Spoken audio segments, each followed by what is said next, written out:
In a move that caught many gamers off guard, myself included, EA canceled several high-profile projects this week. The publisher announced that Apex Legends Mobile and Battlefield Mobile are both shutting down, plus a report from Jason Schreier indicates that an unannounced Titanfall Legends game has been silently canned as well. Now, on the surface at the very least, all of those games sound kind of like easy wins for EA. However, Apex Mobile has been out for less than a year, and since its launch it's made $55 million. That might sound like a lot, but considering dev costs and whatnot, it's probably not that great. Plus, it's a far cry from the billions in revenue that mobile games like Fortnite and PUBG have made collectively since launch. All in-game purchases have now been disabled, with the game officially going offline on May 1st. Refunds will not be provided to players who spent real money on the game. According to Apex developer Respawn, they fell short on their bar for quality, content, and cadence with the mobile version of their hit Battle Royale. And this is pretty wild considering that Apex Legends Mobile won Game of the Year for both Apple and Android devices. Respawn has reportedly made a point of avoiding overworking their developers to rush out content, and it's hard to know if this may have impacted the overall success of the game compared to the stiff competition. Now, when it comes to Battlefield Mobile, that game didn't even make it out of closed testing. The game was only available in select regions on Android devices,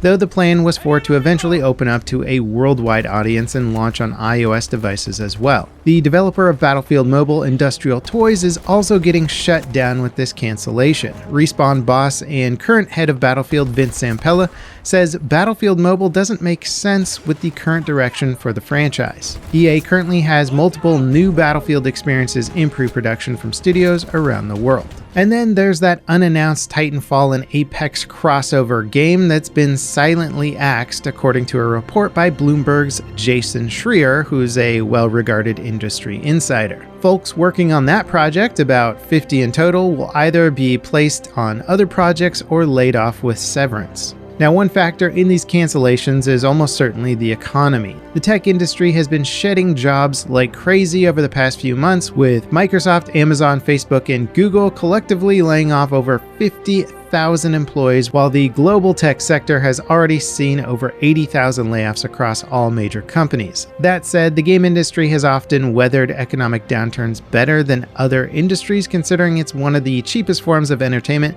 and people don't generally stop playing games during a recession. But even so, one of the reasons given for these shutdowns was a disappointing outlook for revenue in the current quarter, so likely business is not as good as it could be. Another reason could also tie into licensing deals and approvals in China. The country's government tightly regulates who can make and sell products in that region and clamped down hard towards the tail end of the COVID pandemic on the tech sector. The world's largest entertainment company, Tencent, was deeply impacted by that clampdown, and it just so happens that they're also the development partner for Apex Legends Mobile. It's hard to know whether or not this had a direct impact on the game getting canceled. Ultimately, this news is pretty disappointing for gamers. Battle Royales on mobile devices are raking in hundreds of millions or even billions of dollars annually. And while Apex Mobile was probably profitable, the slowdown in growth was a dark cloud looming over the whole endeavor. It went from 100,000 daily downloads in August to just 40,000 based on data from the last 30 days. EA CEO Andrew Wilson told investors on a call announcing the shutdown that the game had a poor retention rate for casual players too, which is what the company was expecting to happen with Battlefield Mobile as well. Some of the additional reasons Andrew Wilson gave for the failure of Apex Legends Mobile were the failure to create an environment of cooperation between squad members. This is a core element of the non-mobile version of the game, and without it, Apex isn't really the same experience. Another reason given was that the mobile version did not tie into the other versions or share the experiences across platforms. Having exclusive legends on the mobile platform, for example, which upset fans of the main title, or gaining cosmetics on one platform that didn't share across to the other platform. It's sad to think that seemingly obvious design choices could have killed an otherwise excellent game. And when it comes to the Titanfall Legends Apex crossover game, well, sadly, the Titanfall franchise has consistently underperformed despite critics and gamers generally praising it. And from my personal perspective, I'm honestly a little baffled that EA wasn't able to make Apex Mobile successful, considering how well it's doing on PC.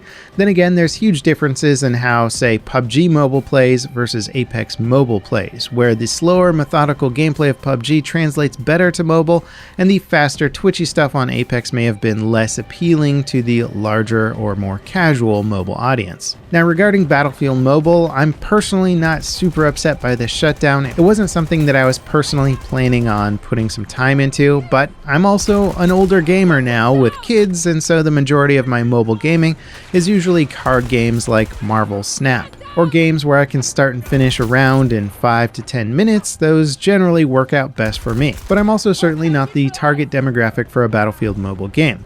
It's really hard to know if Battlefield Mobile would have had any legs, but you can look back at games like Battlefield Heroes or Battlefield Play for Free and see that EA's free offerings of the Battlefield franchise have never really taken root. And I think that's in large part because Battlefield's main success has been tied behind the amazing graphics and big immersive maps, which just don't translate to free-to-play and definitely don't translate well on mobile. But alas, all we can do at this point is debate as to whether or not Battlefield Mobile was going to be a success, as now it's never going to see a full release. As for the Titanfall Legends single-player game, I'm sure there were many people looking forward to it. However, due to both Titanfall 1 and Titanfall 2 not hitting great sales marks, it's hard to go for a third game, even if it injects some of the Apex crossover elements to try and boost interest. Single players and battle royales are two entirely different experiences, and the crossover in sales likely wouldn't have translated in a big way. Obviously, gamers are sad to hear this news, as Titanfall 2 single player was a favorite to many gamers. I definitely like the idea of them making Titanfall games that are exclusively single player projects. As much as I've enjoyed the Titanfall multiplayer experience in smaller chunks, it seems fairly clear that that gameplay just isn't going to go mainstream, as they've taken two pretty good swings at it and neither have caught on in a major way.